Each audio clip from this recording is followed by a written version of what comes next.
Hey guys, welcome back to my channel. Today I am going to discuss a very common problem जिससे हम सब लोग जूझ रहे होते हैं और वो है हमारा कम्युनिकेशन इन इंग्लिश लैंग्वेज। कभी हमें ग्रामर की प्रॉब्लम होती है और कभी फ्लुएंसी की, लेकिन हमें समझ नहीं आता कि हम प्रैक्टिस कैसे करें। तो आज मैं आपके लिए इसी प्रॉब्लम का सॉल्यूशन लेकर आई हूँ। Let me introduce one very amazing app जिससे मुझे अपनी इंग्लिश कम्युनिकेशन स्किल्स में काफ़ी हेल्प मिली है और इससे आपको भी काफ़ी हेल्प मिलने वाली है। The name of the app is Sparky AI। Let me show you how to use Sparky AI and how you can talk to Sparky AI। Hey Parul. You can talk to me or ask me questions about any topic. What would you like to talk about today? I am feeling very tired because I was studying all day. Oh, I see. Studying all day can be tiring. Is there anything specific you'd like to talk about, or do you want me to suggest a fun topic for us? Sure, Sparky, you can suggest me any fun topic. Great. So guys, you can use Sparky AI to improve your overall English like your fluency and grammar etc. जैसे आप जब job करेंगे and when you guys are going to hold any government position, people expect कि आपकी English अच्छी होगी। So guys, सारी चीज़ों को इम्प्रूव करने में स्पार्की आपकी काफ़ी हेल्प करेगा आपकी डेली लाइफ कम्युनिकेशन में एंड आपकी प्रिपरेशन में। आप जो भी स्टडी कर रहे हैं, you can go and speak to Sparky. You can tell him how was your day and all, and you can see how Sparky is talking to you and motivating you. Sparky will act as a friend and not a teacher. It will not judge you about anything like your grammar, pronunciation. Even guys, it will correct you and help you to improve. So you can talk to him about everything. Like अगर आपको particularly interview की preparation करनी है तो there is a specific career helper thing in Sparky way you can practise anything related to mock interviews. So guys, try and speak to Sparky every day and you will see how it improves your English. So link is in description box, don't forget to check.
So guys, काफ़ी सारे लोग comments में मुझसे पूछ रहे थे कि आप अपने प्रीलिम्स रिसोर्सेज के बारे में बताइए, अपने प्रीलिम्स बुक लिस्ट के बारे में बताइए।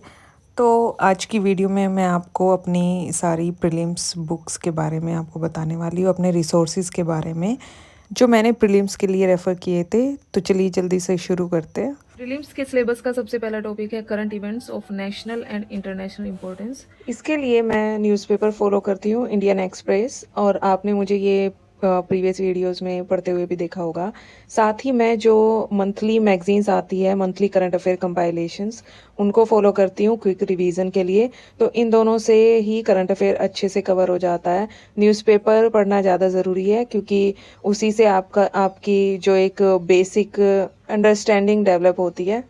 नेक्स्ट है history of India and Indian national movement. Indian history के 3 पार्ट्स हैं, एंशियंट, मिडिवल और मॉडर्न, और आर्ट एंड कल्चर भी इसी में ही आ जाएगा। जो एंशियंट हिस्ट्री है उसके लिए मैं फॉलो करती हूँ old NCERT class 11th। Medieval के लिए भी मैं ओल्ड NCERT फॉलो करती हूँ, ये भी क्लास 11th की NCERT है। और मॉडर्न के लिए मैं फॉलो करती हूँ history of modern India by Bipin Chandra. ये तीनों ओल्ड NCERTs हैं जो मैं फॉलो करती हूँ। आर्ट एंड कल्चर के लिए भी आपकी क्लास 11th की NCERT आती है, an introduction to Indian art. Part 1 ये आर्ट एंड कल्चर के लिए मैं फॉलो करती हूँ। तो ये 3 एनसीईआरटीज़ और ये एक आर्ट एंड कल्चर की एनसीईआरटी ये मैं फॉलो करती हूँ हिस्ट्री के लिए। हिस्ट्री के लिए मैं 2 स्टैंडर्ड बुक्स भी फॉलो करती हूँ। एक है स्पेक्ट्रम पब्लिकेशन की a brief history of modern India, ये मॉडर्न हिस्ट्री के लिए है।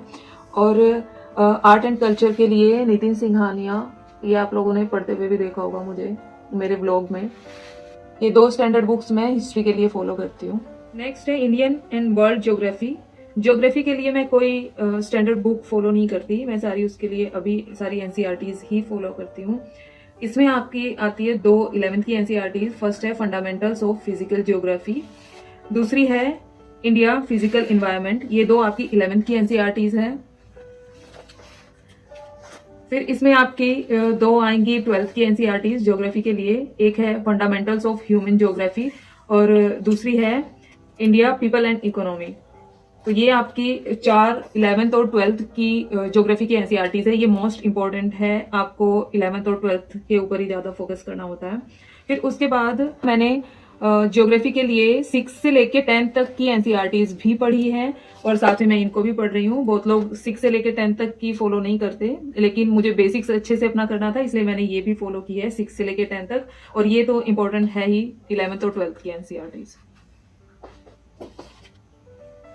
ज्योग्राफी में ही आपका मैपिंग वाला पोर्शन भी आता है। तो मैपिंग के लिए मैं करंट अफेयर्स में जो भी प्लेसेस आते हैं उनको एटलस से कवर करती हूँ और एनसीईआरटीज में भी जितना रिवर्स वगैरह या फिर लैंड फॉर्म्स वगैरह जो भी आती है वो मैं एटलस से पूरा उसको कवर करती हूँ। नेक्स्ट है इकोनॉमी। इकोनॉमी के लिए मैं 4 एनसीईआरटीज फॉलो करती हूँ। 2 एनसीईआरटी है क्लास 9th और 10th की, और उसके अलावा क्लास 11th की है इंडियन इकोनॉमिक डेवलपमेंट, और एक है क्लास 12th की एनसीईआरटी जो है इंट्रोडक्टरी मैक्रो इकोनॉमिक्स। तो ये 4 एनसीईआरटीज मैं फॉलो करती हूँ। इकॉनमी के लिए ही मैं पहले कोई कोचिंग मटेरियल फॉलो करती थी, लेकिन अभी मैं फॉलो करती हूँ the Indian economy book by Sanjeev Verma, और इसमें आपको इकोनॉमिक सर्वे और बजट भी साथ में मिल जाता है अगर आप लेटेस्ट एडिशन खरीदते हैं। ये काफ़ी अच्छी बुक है, काफ़ी हेल्प मिली मुझे इकोनॉमी के जो कॉन्सेप्ट्स थे उनको अच्छे से अंडरस्टैंड करने में।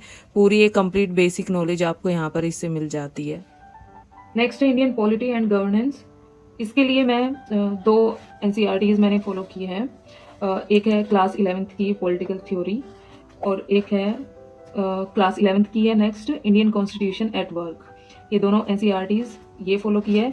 और इसके लिए ये तो सबको पता ही होगा, बहुत फेमस बुक है लक्ष्मीकांत पॉलिटी के लिए, इससे में पूरा कवर हो जाता है। तो ये स्टैंडर्ड बुक मैं फॉलो करती हूँ पॉलिटी के लिए, और इसी में ही आपका गवर्नमेंट स्कीम्स आ जाएगा। उसके लिए आप डिफरेंट कोचिंग इंस्टीट्यूट्स की कोई भी जो गवर्नमेंट स्कीम्स के लिए मैगजीन्स आती हैं वो फॉलो कर सकते हैं। नेक्स्ट है general issues on environmental ecology, biodiversity and climate change. तो इन्वायरमेंट के लिए मैं शंकर आईएएस की ये बुक आती है, इसको फॉलो करती हूँ। यही मेन बुक मैं फॉलो करती हूँ इसके लिए। और साथ ही मैं जो क्लास 12th की एनसीईआरटी होती है बायोलॉजी की, उसके लास्ट 4 चैप्टर्स हैं जो हमारे सिलेबस से रिलेटेड हैं, उनको भी मैं पढ़ती हूँ। लास्ट टॉपिक है जनरल साइंस, और साइंस के लिए मेनली मैं करंट अफेयर्स को ही फॉलो करती हूँ। तो उसके लिए आप किसी भी कोचिंग की जो मैगजीन्स आती है उसमें साइंस एंड टेक का पोर्शन होता है, आप उसको रेफर कर सकते हैं। प्लस मैं जो साइंस एंड टेक का सिलेबस है उसके अकॉर्डिंग यूट्यूब से भी साइंस एंड टेक कवर कर रही हूँ। एंड गाइस, अगर आपके साइंस के बेसिक्स बिल्कुल वीक है तो आप 6 से लेके 10 तक की एनसीईआरटीज भी फॉलो कर सकते हैं। एंड गाइस, लास्ट में जब आप सारी बुक्स सब रिसोर्सेज आप कंप्लीट कर लेते हैं, उसके साथ ही जो मोस्ट इम्पॉर्टेंट है वो है प्रीवियस ईयर क्वेश्चंस। तो आपको प्रीवियस ईयर क्वेश्चंस को ज़रूर करना है, चाहे आप कोई भी बुक फॉलो कर रहे हो, चाहे आप सेम बुक्स फॉलो करें या जो आपको पसंद हो वो फॉलो करें, लेकिन आपको लास्ट में प्रीवियस ईयर क्वेश्चंस ज़रूर करने हैं, क्योंकि उसी से ही आपकी सारी प्रैक्टिस होगी। अदरवाइज़ आप जो पढ़ा है वो भूल सकते हो और आपको पेपर का पैटर्न नहीं पता चलेगा अगर आप प्रीवियस ईयर क्वेश्चंस नहीं करते हो। तो प्रीवियस ईयर क्वेश्चंस मस्ट है, वो ज़रूर करने हैं। And guys detailed current affairs के लिए जो आपको मेंस में भी हेल्प करते हैं उनके लिए मैंने विजन आईएएस मैगजीन फॉलो की है। करंट अफेयर मंथली मैगजीन्स उनकी आती है। आप किसी भी कोचिंग की मैगजीन फॉलो कर सकते हैं जैसे कि Insight IAS, PW only IAS वगैरह। एंड गाइस लास्ट में आपको बताना चाहूँगी मॉक टेस्ट जो कि काफ़ी इंपॉर्टेंट होते हैं। मैंने डिफरेंट कोचिंग्स के 30-40 फुल लेंथ मॉक टेस्ट दिए थे। आप किसी भी कोचिंग के मॉक टेस्ट यूज़ कर सकते हैं, लेकिन ये काफ़ी इंपॉर्टेंट होता है आपके एग्ज़ाम को क्लियर करने के लिए। सो गाइज़ ये थे मेरे प्रीलिम्स के बुक्स एंड रिसोर्सेज जिससे मुझे प्रीलिम्स में काफ़ी हेल्प मिली है, तो आप इन्हें चेक कर सकते हैं। आई होप कि ये आपके लिए भी हेल्पफुल रहे। एंड इनमें से काफ़ी सारी बुक्स के लिंक्स आपको डिस्क्रिप्शन बॉक्स में भी मिल जाएंगे। So will see you in next video. Bye bye.